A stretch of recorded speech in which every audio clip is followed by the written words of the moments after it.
সালমা, তুমি এখানে বসে। আমি কোথায় থাকবো না থাকবো সেই কৈফিয়ত কি তোমাকে দিতে হবে নাকি? হ্যাঁ, দিতে হবে, কারণ আমি তোমাকে ভালোবাসি। ভালোবাসা? কোথায় একটু মিষ্টি করে কথা বলেছি আর তাতেই ভালোবাসা হয়ে গেছে?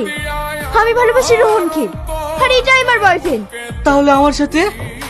তুমি ভাবলে কি করে আমার মতো মেয়ে তোমাকে প্রেম করবে? চলো তো, নাথিং কোথাকার, এক্ষুনি সোচাল হয়ে যাবে। কলেজ যাচ্ছিস না? কি হয়েছে তোর? কিছু না। আমি জানি সালমা তোকে ধোকা দিয়েছে।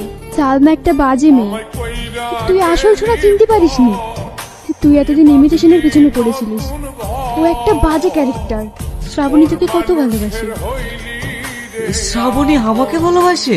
হ্যাঁ, তুই ওকে একবারও বোঝার চেষ্টা করিসনি। সত্যি আমি শ্রাবণীকে বুঝতে পারিনি।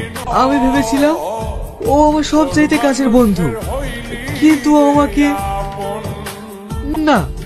আমি এক্ষুনি শ্রাবণীর কাছে যাব। এখানে সোহেল মাস্টারের বাড়ি কোনটা? আপনি সোহেল মাস্টারের বাড়িতে যাবেন তো? শুন, আমার সাথে আসুন। শ্রাবণী, দেখ কে এসেছে। শাহিন, তুই ভালো আছিস? শ্রাবণী, তুই শাহিনকে বসতে জায়গা দে, আমি আসছি।